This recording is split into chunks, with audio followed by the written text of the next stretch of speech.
Hola, ¿qué tal? Me da muchísimo gusto saludarlo de nueva cuenta aquí en Con los Refugiados, programa que hacemos en colaboración con Justicia TV.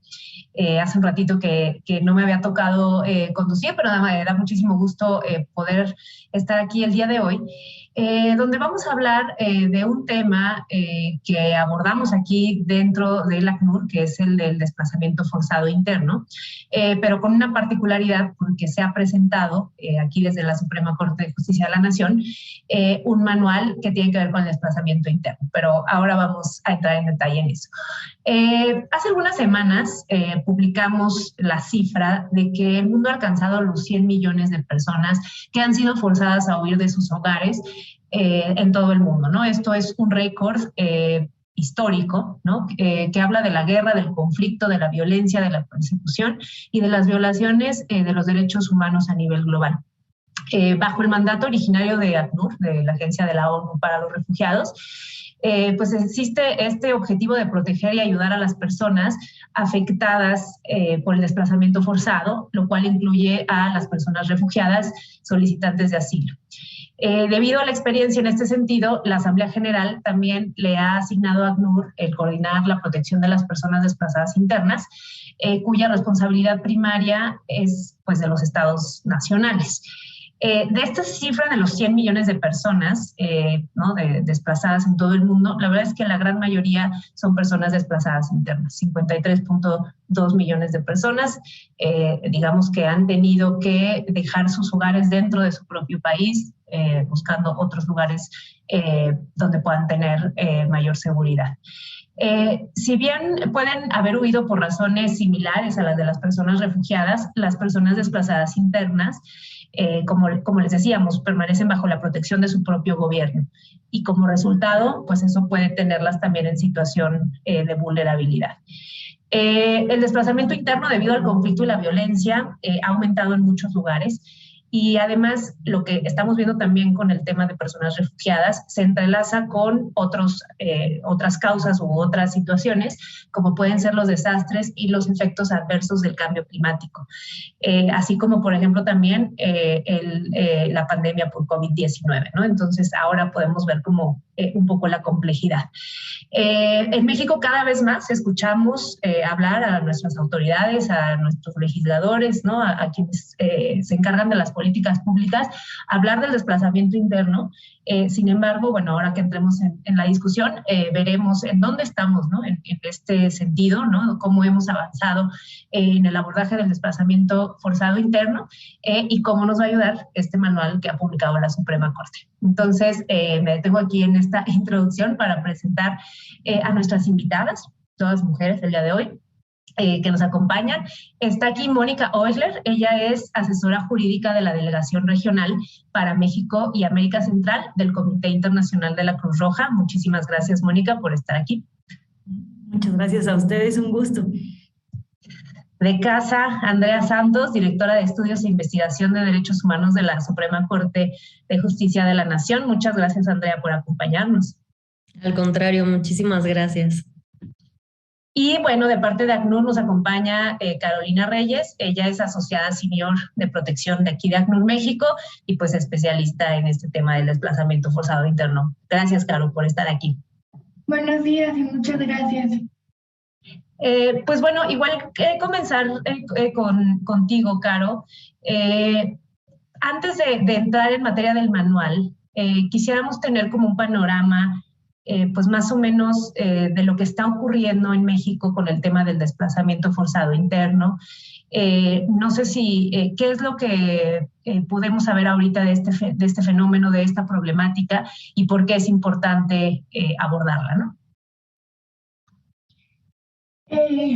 Bueno, sobre esto que comentas ya de manera introductoria, creo que es importante abordar, ¿no? De las cifras, que vemos que actualmente son 53.2 millones personas que se ven forzadas a desplazarse dentro de sus propios países y destacar que esta cifra va en aumento también para personas desplazadas internas. Y lo mismo en el caso mexicano, si bien no tenemos actualmente datos oficiales para poder comprender un poco mejor la magnitud del fenómeno, Tenemos ejercicios que han liderado organizaciones de la sociedad civil, principalmente la Comisión Mexicana para la Defensa y Promoción de los Derechos Humanos, donde a partir de un monitoreo de medios nos deja ver cifras sobre el desplazamiento interno. Entonces, actualmente solo en el 2021 hubieron 28,000 personas desplazadas internas en eventos masivos por la violencia. Es decir, no tenemos la cifra total de episodios individuales ni tampoco por otras causas. Y esta cifra pues es casi el triple de lo que sucedió el año pasado. Entonces, decir que esta cifra global y en el caso mexicano, pues ambas nos permite ver esta dimensión del fenómeno y cómo va afectando en México por diversas causas. Entonces, solo destacar que el desplazamiento interno es un fenómeno que ocasiona múltiples violaciones a los derechos de las personas que afecta. Entonces, principalmente, por ejemplo, la libertad de circulación.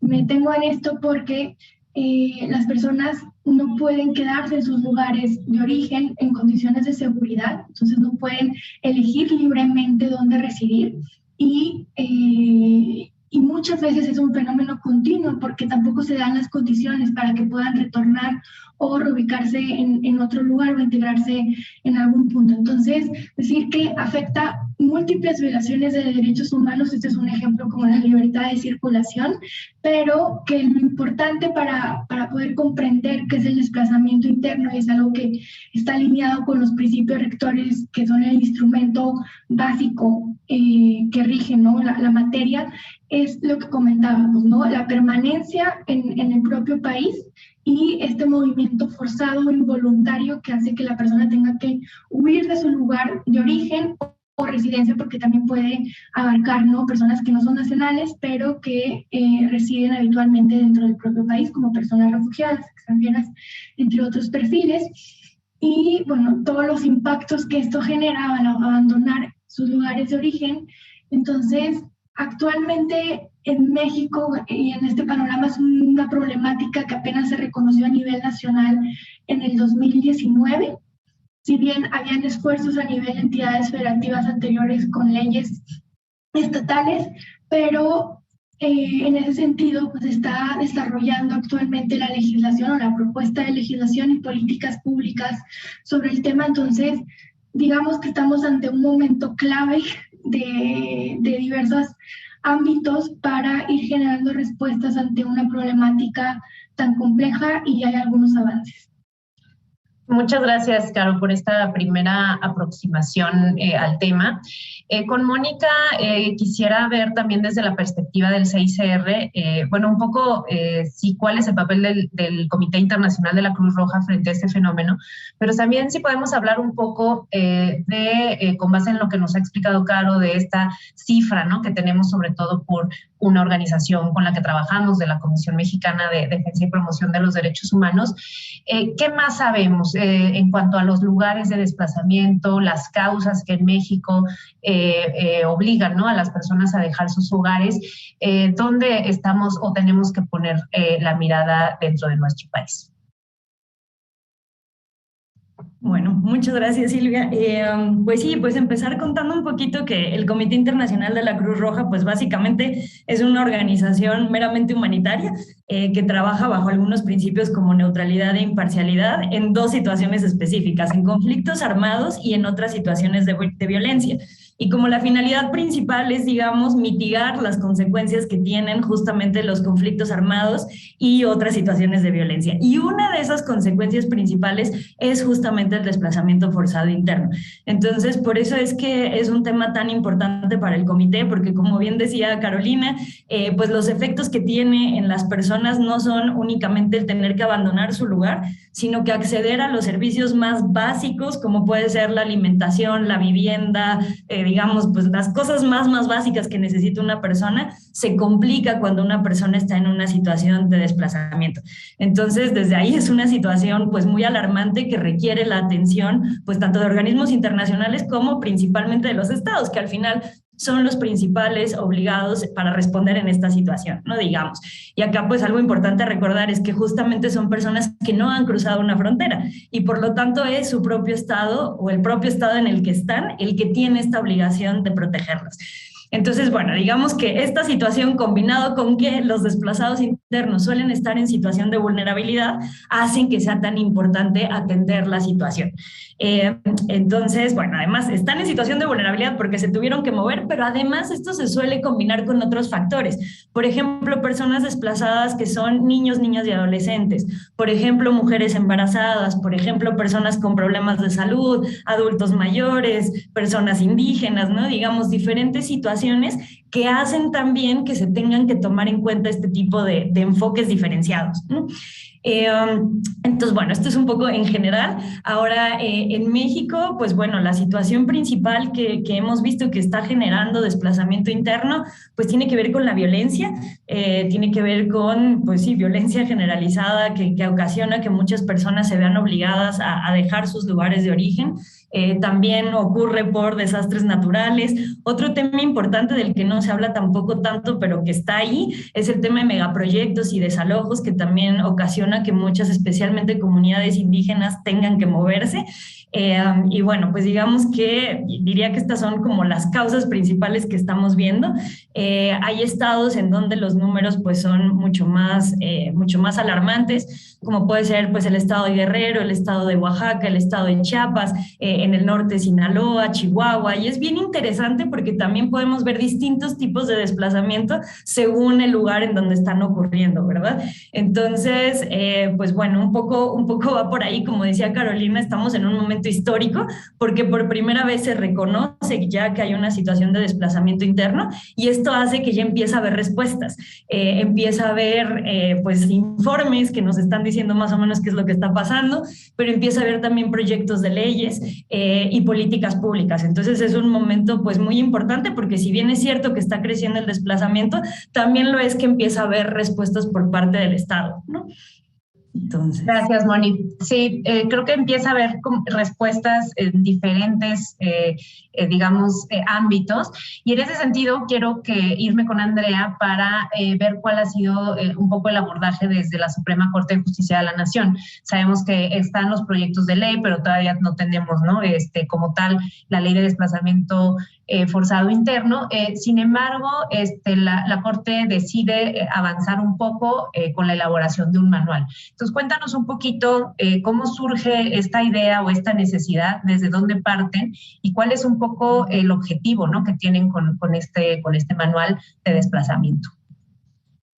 Claro que sí, Silvia, muchas gracias. Bueno, pues como ya hemos visto hasta ahora con los comentarios de Mónica y Carolina, pues el fenómeno del desplazamiento interno es un tema muy complejo, no solo en México, sino en todo el mundo. Pues cada año miles de personas son desplazadas internamente y se trata de individuos, familias y a veces hasta comunidades enteras las que se ven obligadas a abandonar sus hogares para proteger su vida e integridad por diversos factores que, bueno, como ya fueron mencionados, pueden ser desde una crisis de violencia hasta incluso por desastres naturales.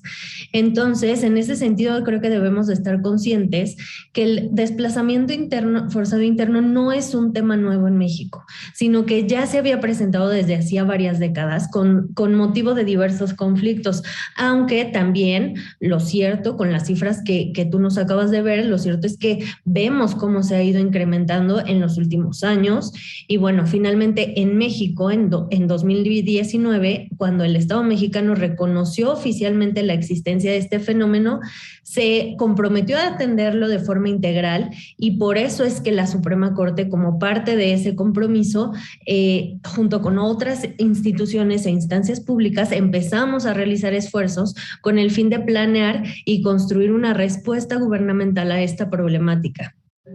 Entonces, bueno, pues dadas las estadísticas de incremento en este fenómeno y como bien dices, a pesar de que no existe un marco normativo especializado a nivel federal que determine la distribución de los recursos y las responsabilidades entre las autoridades de los 3 niveles de gobierno, entonces decidimos retomar desde la Suprema Corte, desde la Dirección General de Derechos Humanos, particularmente este tema, a través de la creación de una herramienta didáctica, una herramienta dirigida primordialmente a las personas juzgadoras del Poder Judicial Federal para otorgarles los estándares internacionales que se han establecido respecto del desplazamiento. Y bueno, pues hay que reconocer que a pesar de todos los esfuerzos que se han hecho por visibilizar este fenómeno, pues aún falta mucho por hacer. Desde el punto de vista jurisdiccional, por ejemplo, sabemos que a la fecha existen muy pocos casos de desplazamiento interno que han sido judicializados en el país.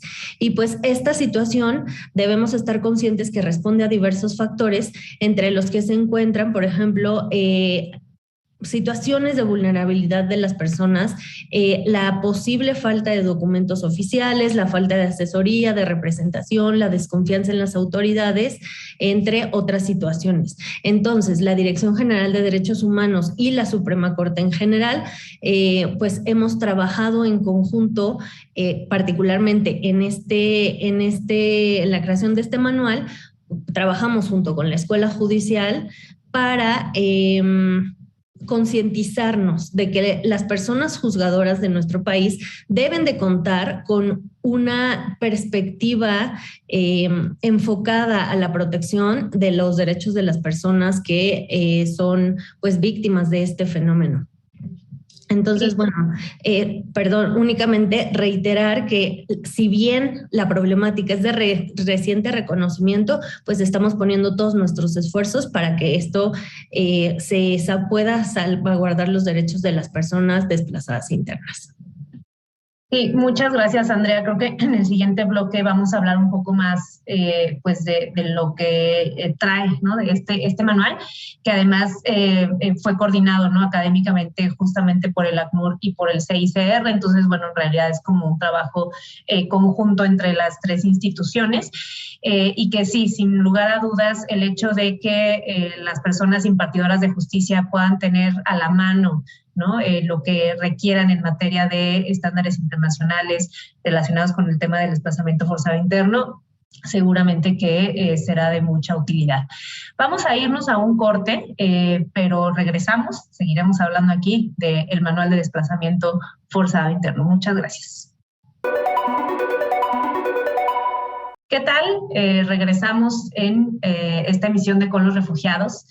El día de hoy estamos hablando del manual que recientemente fue publicado por la Suprema Corte de Justicia de la Nación sobre desplazamiento forzado interno y que, como comentábamos en el bloque anterior, fue coordinado académicamente por el ACNUR y el CICR, que es el Comité Internacional de la Cruz Roja.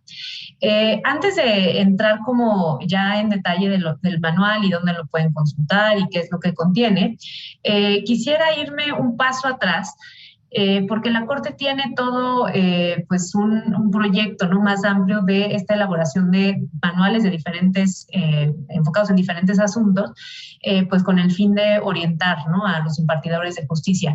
Pero en ese sentido, Andrea, no sé si nos puedas comentar un poco en qué consiste, ¿no?, este proyecto, más o menos los manuales que han elaborado en la materia y cuál es su utilidad. Claro que sí. Bueno, pues este manual, como bien lo dices, forma parte de un proyecto de manuales de actuación que fue diseñado desde la Dirección General de Derechos Humanos de la Corte en conjunto con la Escuela Federal de Formación Judicial del Consejo de la Judicatura. Y bueno, pues este proyecto surgió ante la necesidad que detectamos de consolidar un nuevo perfil de personas juzgadoras, pues como sabemos, a partir de la reforma constitucional de 2011 en materia de derechos humanos y reforma que fue interpretada por la Corte, esto nos dio lugar a un nuevo paradigma a partir del cual el lenguaje del derecho definitivamente se ha transformado. Entonces, en esta década se ha ampliado muchísimo el parámetro de regularidad constitucional, se han consignado herramientas interpretativas novedosas, se ha establecido la vinculatoriedad de las sentencias de la Corte Interamericana de Derechos Humanos, entre otras. Sin embargo, nos dimos cuenta que a pesar de todos estos cambios en el sistema, el modelo de formación y capacitación de personal jurisdiccional y los materiales de apoyo se habían mantenido muy estáticos, no habían evolucionado conforme a las necesidades jurídicas del momento.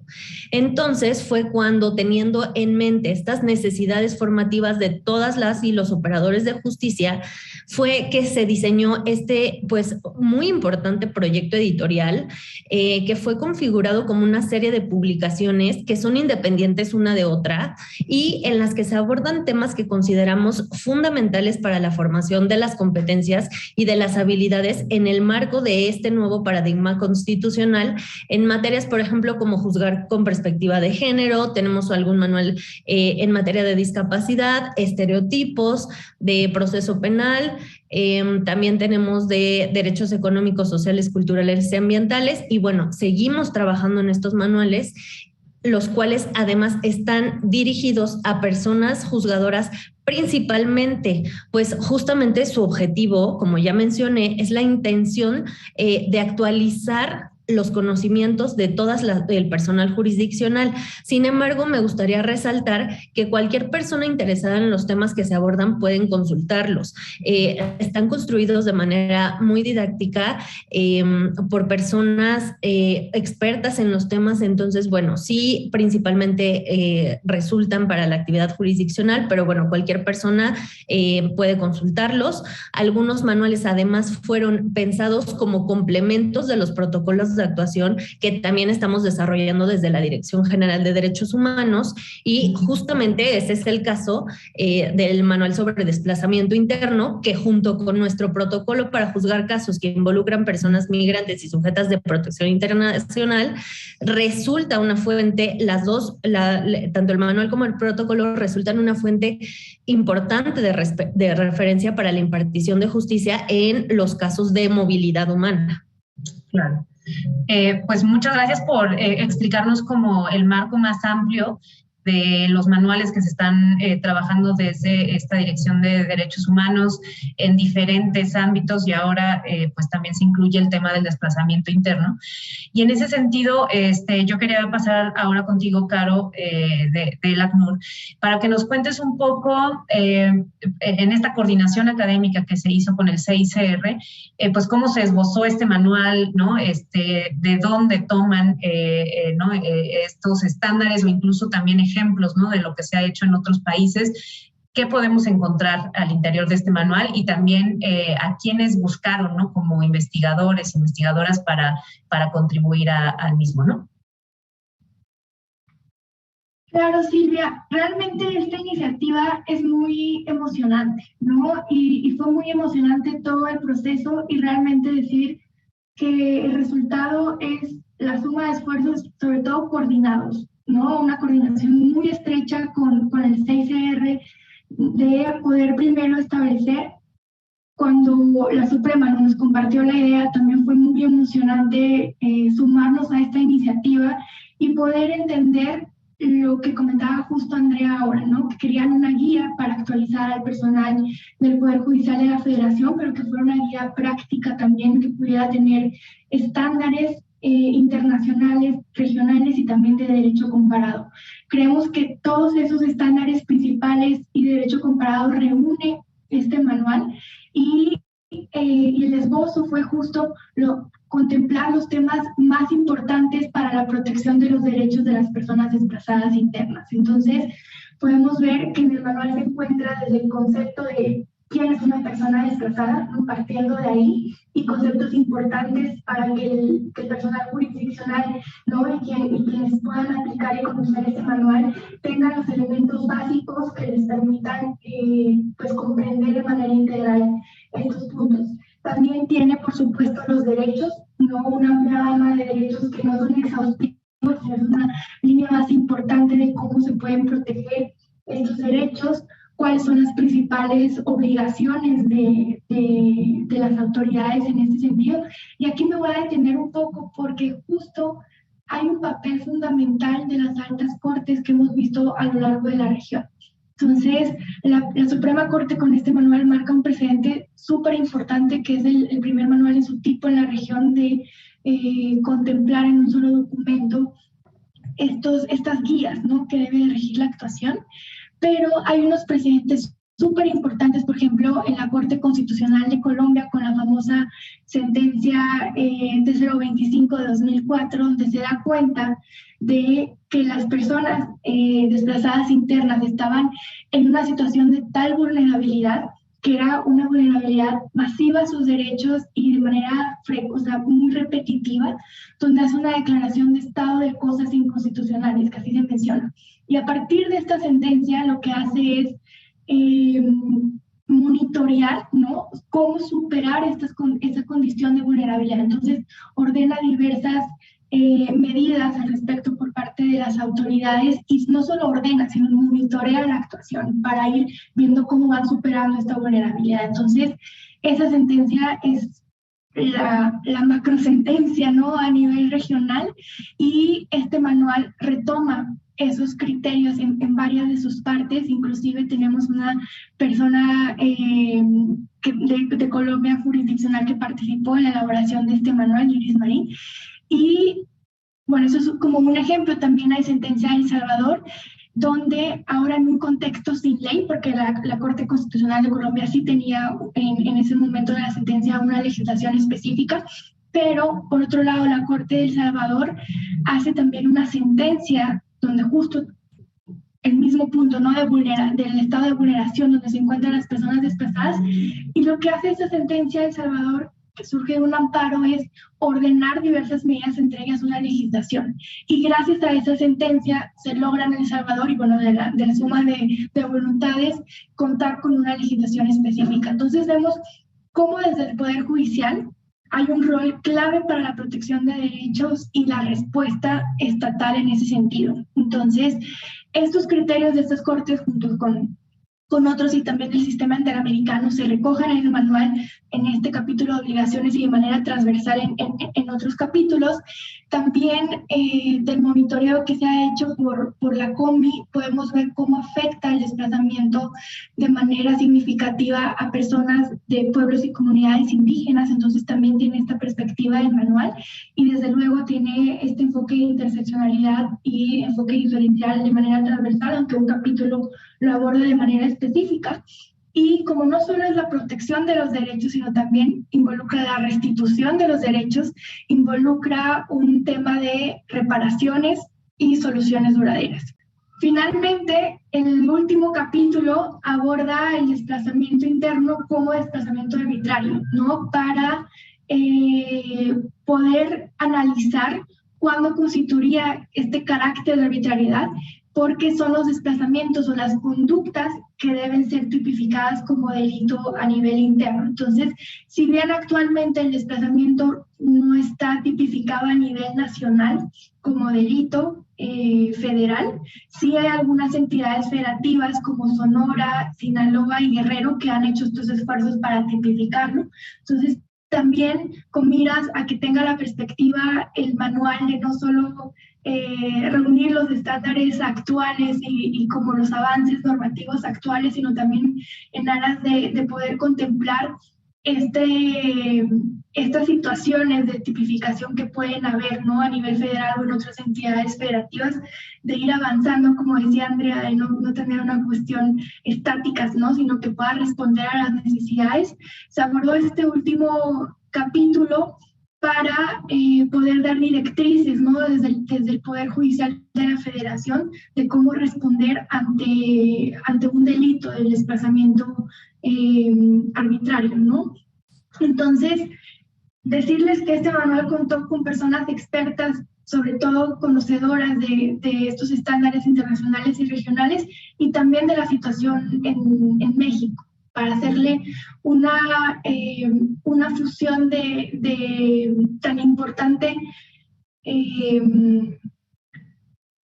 perdón, se me fue la palabra, ¿no?, pero de tal importancia más bien, que pueda tener un manual con los más altos estándares y de manera muy concreta, ¿no?, cómo se abordó en el documento. Entonces, creo que ya me extendí más sobre lo que compone este manual, pero realmente decirles que tenemos mucha esperanza de que el mismo pueda ser utilizado y pueda abrir caminos, ¿no?, para la protección y restitución de los derechos.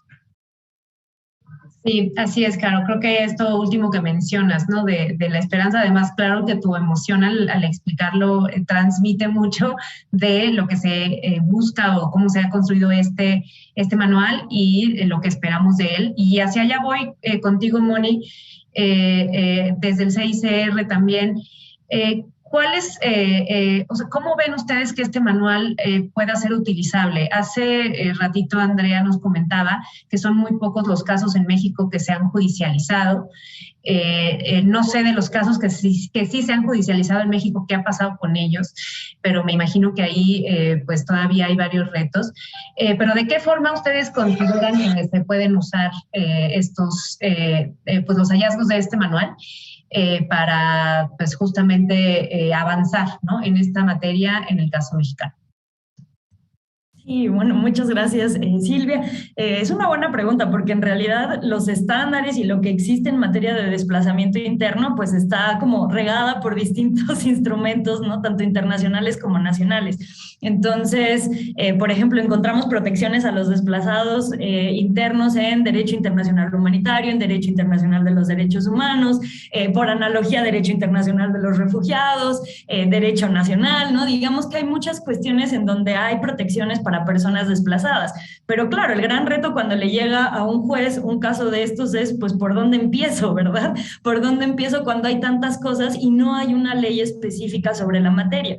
Entonces, a mí lo que me parece que es muy valioso de este manual es que justo lo que hace es, pues resumir, digamos, y sintetizar y poner ahí todo lo que hay en derecho internacional hasta la fecha, y no solo derecho internacional, sino, como bien decía Caro, cómo es que ese derecho internacional lo han bajado las cortes de otros países para proteger a personas. Y esto es súper valioso porque muchas veces nos pasa esto, que podemos tener leyes y derechos pues muy buenos, ¿no? Y una idea de protección muy grande, pero cómo eso se transforma en una persona desplazada que tuvo que huir de su casa y que necesita esa protección.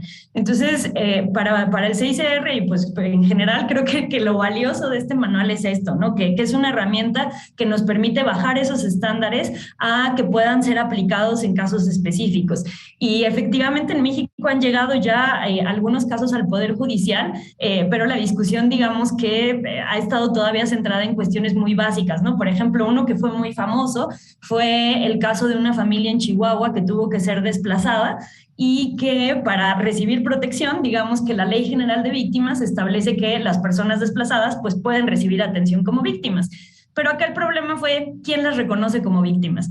Entonces, en un problema así sencillo, burocrático, que es lo que a veces pasa, ¿no? Que esto de cómo se transforma el derecho en acceso real, nadie podía reconocer, o más bien la CEAV, la Comisión Ejecutiva de Apoyo a Víctimas, decía que no podía autónomamente reconocer a esta familia como víctima.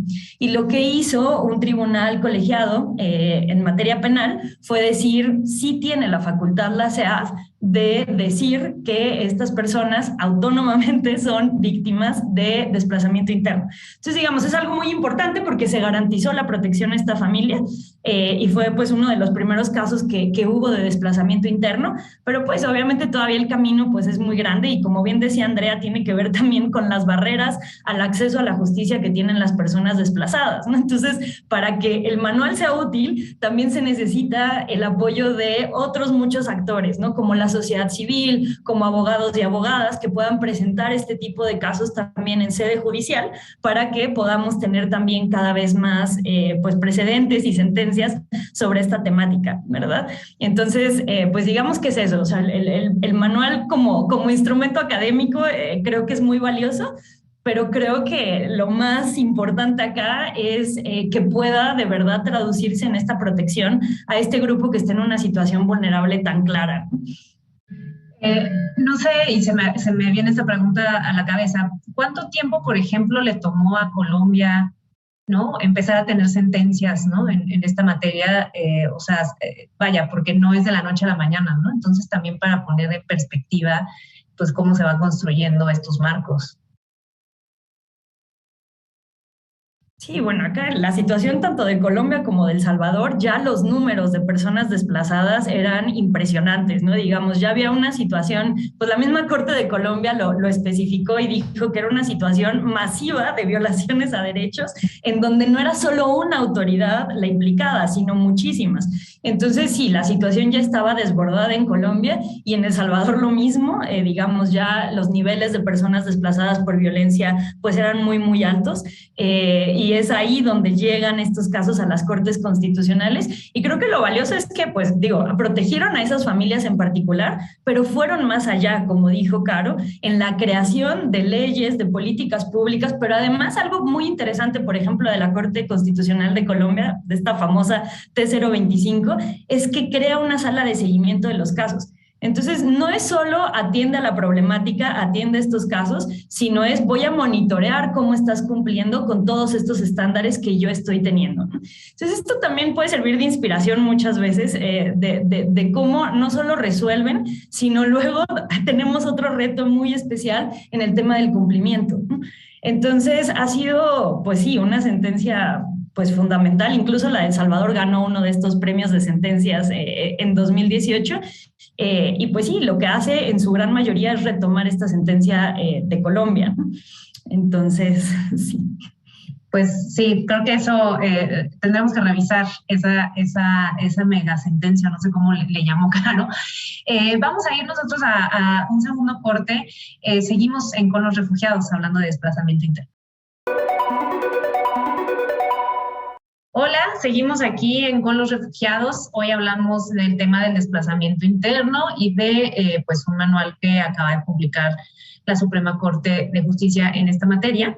Y pues bueno, siguiendo un poco con lo que comentábamos en el bloque anterior, Andrea nos hablaba de la importancia de elaborar este tipo de manuales para pues ayudar y orientar también a los impartidores de justicia en temas diversos de derechos humanos. Y hacía referencia justamente a la reforma constitucional, que ya no es tan nueva, pero bueno, sigue siendo muy reciente, de derechos humanos, en la cual, pues bueno, se incorporan, ¿no?, todos los estándares internacionales a nuestra Constitución y pues se tienen que hacer valer esos estándares. Sin embargo, pues ahora sí que del dicho al hecho, ¿no?, hay mucho trecho y que ahí pues no basta, ¿no?, con esta reforma constitucional, sino que pues hay que ir también cambiando la mirada, la perspectiva, ¿no?, de los juzgadores, de las juzgadoras, que a lo mejor pues traen o vienen formados, ¿no?, desde otro punto de vista. Entonces, en ese sentido, ¿cómo han visto, Andrea, esta transición, por así decirlo, ¿no?, desde la aprobación de la reforma y que si estamos viendo o no estamos viendo a juzgadores del país pues justamente retomando, ¿no?, los estándares de derechos humanos y ya juzgando precisamente con esta perspectiva de derechos? Muchas gracias, Silvia.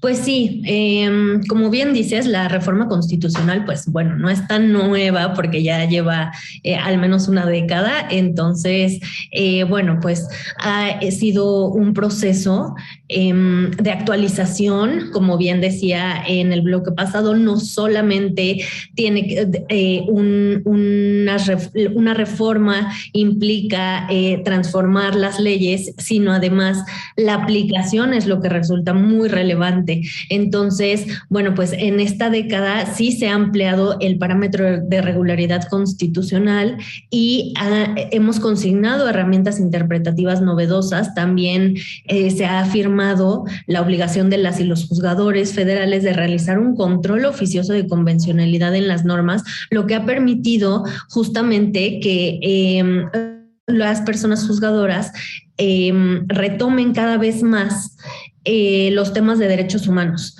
Entonces, bueno, para ello, también como ya había mencionado, la Corte está haciendo los esfuerzos que ha considerado necesarios para que todos los estándares regionales, todos los estándares internacionales sean aplicados dentro de nuestro contexto por las personas juzgadoras en sus determinaciones. Y sí, definitivamente creo que si bien todavía queda mucho camino por hacer, cada vez más las personas que tienen una actividad jurisdiccional se acercan mucho más a los estándares más altos de protección de derechos humanos en todas las materias, porque además debemos recordar que el tema de protección de derechos humanos es amplísimo y bueno, pues hay muchísimos grupos de vulnerabilidad que necesitan y requieren de una interpretación especial de protección. Sí, pues muchas gracias, Andrea. Esperemos que también, pues ahora la mirada en los temas de desplazamiento, pues también empiece a cambiar, porque pues como hablaban acá, existen pues varios retos para la atención de esta población y en ese sentido quería irme contigo, Moni. Tú nos comentabas, ¿no? De a veces desde identificar a las víctimas del desplazamiento interno es una cuestión difícil, ¿no? Para las propias autoridades. ¿Cuáles podrían ser los principales retos que se enfrentan, ¿no? Para pues atender a las víctimas de desplazamiento interno y que precisamente se le pueda pues proteger e incluso, como hablaba Caro hace un momento, ¿no? Restitución de derechos, que ya pues sería como el tema más visto de manera integral, ¿no? Pero sí, comenzando por la cuestión de identificación de víctimas, ¿cuál es la serie de retos, ¿no? que vemos? Bueno, pues sí, son varios. Sí, digamos que yo diría que lo primero es pues la identificación de las personas que lo requieren, efectivamente, muchas veces por desconfianza, por miedo, por desconocimiento, porque no está claro a quién tienen que acudir. Pues las personas desplazadas no necesariamente buscan este apoyo, ¿no? Y desafortunadamente cuando suelen buscar el apoyo ya es cuando las condiciones pues son bastante precarias, ¿no? Entonces, diría que para una persona desplazada, saber a dónde ir y cómo hacer para que se le apoye, incluso con lo más básico, como puede ser su protección y su asistencia humanitaria, no es algo que hoy en día esté claro en México. Digamos, ya tenemos el reconocimiento de la problemática, eso es un primer paso súper importante. Ya hay algunas leyes, bueno, en realidad hay 3 leyes estatales en Guerrero, en Chiapas y en Sinaloa, pero fuera de eso, pues una persona desplazada, pues ¿a quién va a acudir, no? Entonces creo que lo primero también es poder establecer mejor facultades y responsabilidades de las autoridades, porque además acá se juntan varias cuestiones, que es, hay autoridades municipales, estatales y federales que tienen que ver con el tema de desplazamiento interno, ¿no? Entonces es muy complicado esta primera parte, ¿no? ¿Cómo, a quién voy y cómo hago para que me atiendan? Y de ahí, pues bueno, otros problemas como representación jurídica en caso de que les nieguen el apoyo, por ejemplo, ¿no? Bueno, ya fui y me dijeron que no porque no soy víctima. ¿Qué hago? ¿A quién acudo? ¿No? Entonces, digamos que creo que estamos en esta fase de andamiaje, pues, institucional, de saber cómo y con quién es que se puede acceder a esta protección. Y la otra cosa fundamental, pues, presupuesto, ¿verdad? Porque desafortunadamente este tema requiere mucho dinero y requiere, pues, tener estos recursos específicos para poder atender a la población. Entonces, digamos que ese es otro reto gubernamental que existe, que es importante y que pues es necesario también atender.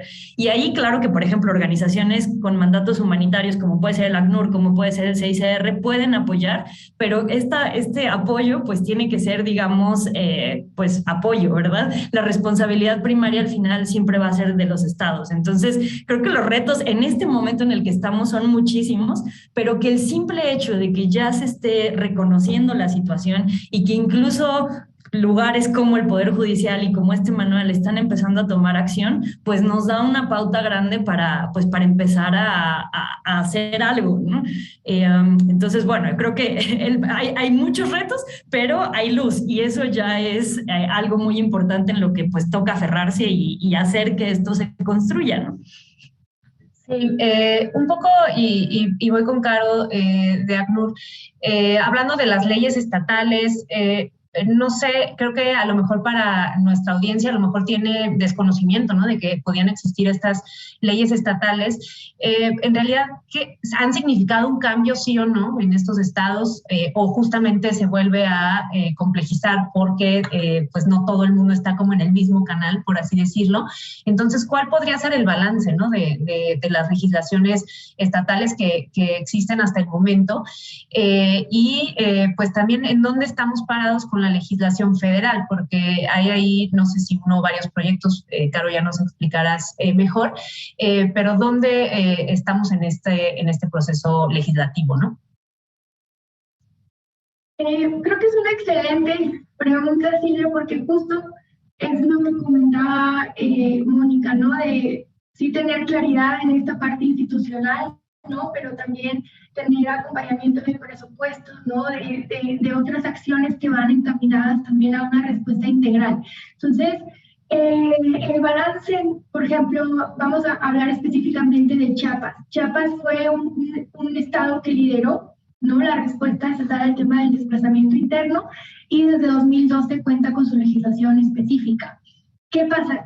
Se dieron cuenta que no solo con una ley bastaba. Entonces, a finales de 2018, conversaciones de 2019, empezaron a implementar, ¿no? Un poco tardía en cuanto a cuándo entró en vigor la legislación y cuándo se adoptó un Consejo Estatal de Atención al Desplazamiento Interno como un ente coordinador de la respuesta que estaba previsto en la ley, pero ya llevarlo a la práctica. Entonces, a través de este consejo se han establecido algunas acciones de respuesta, o más bien se establecen las acciones de respuesta en el estado de Chiapas y actualmente está en fase de reglamentación porque también hay que volverla más operativa, ¿no? La respuesta, no quedarse en el marco jurídico. Entonces, un balance ahí en el caso de Chiapas nos muestra que es importante avanzar, ojalá se puedan avanzar en respuestas más rápidas en ese sentido, pero ir avanzando en el mismo sentido y traer a varios actores a la mesa. Por esto, estos espacios de coordinación como el Consejo Estatal, y bueno, ahora me voy al caso, en Guerrero todavía hay una legislación de 2014, pero todavía no hay un órgano de respuesta que esté activo brindando tampoco una reglamentación. Y en el caso de Sinaloa podemos ver cómo va a marchas forzadas aumentando la respuesta cada vez más. Hubo una legislación desde 2020, se instaló la mesa intersecretarial para la respuesta y ya se dieron algunas acciones de vivienda a personas desplazadas. Entonces, las diversas, en aras de la autonomía estatal, las respuestas son diversas y también el avance. Entonces, creemos que no basta con una legislación, y eso nos muestra el caso de Chiapas, sino realmente es importante coordinar la respuesta, sumar actores a la mesa que tengan capacidad operativa, que tengan capacidad técnica, que tengan capacidad presupuestaria, y ir viendo cómo estas rutas de atención puedan irse materializando en beneficio de la población desplazada y de manera efectiva, ¿no? Porque muchas veces las personas desplazadas necesitan que el Estado intervenga para proteger, ¿no? Ante una situación de violencia, para evitar que tengan que protegerse y desplazarse. Entonces, es importante que poder ir avanzando también en respuestas rápidas y efectivas para proteger estos derechos. Esto es a nivel estatal. Hay otras entidades, por ejemplo, Nuevo León hizo una reforma a su ley estatal de víctimas para incluir más atención a población desplazada. Chihuahua está haciendo un ejercicio de caracterización y también en el marco del sistema estatal de víctimas tiene ya respuestas en ese sentido. Oaxaca en su constitución. Entonces, son varios avances que a nivel de entidades federativas se están haciendo, pero sin duda también falta esta ley general que actualmente se encuentra en el Senado. Esta ley fue promovida por la Secretaría de Gobernación, por diversas instituciones de la Secretaría de Gobernación, fue adoptada en la Cámara de Diputados de manera unánime, que esto es una gran respuesta y muestra la voluntad, ¿no? En ese sentido, y fue turnada al Senado, donde actualmente desde 2020, septiembre de 2020, está en análisis y esperamos que pronto realmente pueda ser aprobada. Esta es una de las propuestas. Hay otras propuestas por otras personas legisladoras. Creemos que lo importante es que realmente pueda aprobarse una legislación con los estándares internacionales que pueda ser consultada con sociedad civil, con personas desplazadas para recoger las preocupaciones y tener un enfoque más integral, no al momento del abordaje, pero hay un avance, ¿no? En este sentido se está caminando, como decía Moni, está en construcción en el andamiaje institucional y bueno, también en política pública a nivel federal hay un avance con el Programa Nacional de Derechos Humanos que incluye líneas de respuesta y desde la comunidad internacional lo que podamos complementar, ¿no? Con estos esfuerzos, pues creo que aquí lo importante es sumar, ¿no? Diversas perspectivas, diversos esfuerzos, diversas capacidades y avanzar en una respuesta más integral. Y bueno, este manual de la Suprema Corte analiza sobre todo como, si bien no se cuenta con una ley todavía aprobada a nivel general, sí contempla algunos estándares que aun cuando se apruebe una ley específica, este manual creemos que está adaptado de tal manera que pueda servir ya con un marco normativo también para pues brindar una respuesta integral. Sí, gracias, Caro, porque hablábamos al inicio, ¿no? De 379,000 personas desplazadas internas que hoy por hoy realmente no tienen, digamos, mayor protección, ¿no? O sea, porque simplemente las circunstancias por las que atravesaron les hicieron desplazarse, pero pues cada quien casi que está viendo por sus propios medios, ¿no? Cuando tendría que haber todo un acompañamiento, que pues bueno, hacia allá vamos y que ojalá, como dices, ¿no? Se pueda hacer de manera un poco más rápida, porque al final pues son las personas, ¿no? Las que están ahí y las que pues tienen que ver sus derechos protegidos. Voy con, nada más ya para cerrar, Andrea, ¿dónde podemos encontrar este manual para tener acceso a él? Y también si consideran que puede tener utilidad más allá de México, a lo mejor en este contexto regional en el que estamos. Sí, pues bueno, primero contestando a tu pregunta de dónde podemos encontrar el manual, pues la versión digital del manual está disponible para su descarga por cualquier persona de manera gratuita a través del micrositio de la Dirección General de Derechos Humanos. Entonces, bueno, la versión digital ahí la pueden descargar sin ningún problema, y para quienes son un poco más aficionados de los libros físicos todavía, pueden adquirir un ejemplar físico del manual a través de la tienda virtual de la Suprema Corte de Justicia de la Nación. Entonces, bueno, ahí está para que puedan adquirir el manual en físico. Y bueno, pues respondiendo a tu pregunta sobre la función del manual más allá de nuestras fronteras, pues definitivamente creo que es una herramienta que no solo debe limitarse o entenderse que está ceñida a México, bueno, porque si bien su principal función, como hemos mencionado a través de este programa,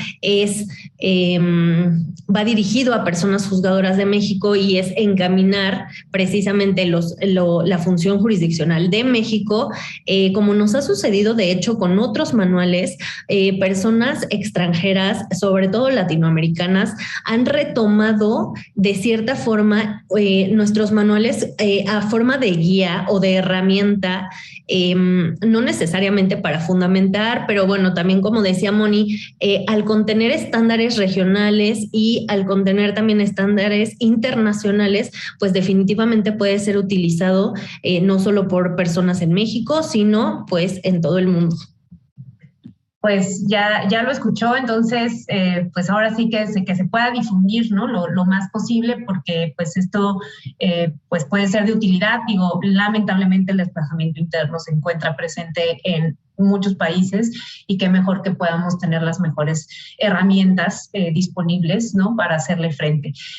Yo quería agradecerles a las tres, hemos llegado ya al final del programa, por habernos acompañado, a Caro, a Mónica, a Andrea, muchísimas gracias por haber estado en este programa y haber explicado también un tema tan complejo que a veces ¿no? Tenemos que hacer aquí algunos malabares para poder pues comunicarlo. Muchísimas gracias. Espero que puedan descargar también ustedes el manual. Ya les dijo Andrea dónde se encuentra y aquí también les podemos poner la dirección. Y pues muchas gracias de nueva cuenta por estar en este programa en Con los Refugiados. Estamos aquí pues cada miércoles. Muchísimas gracias.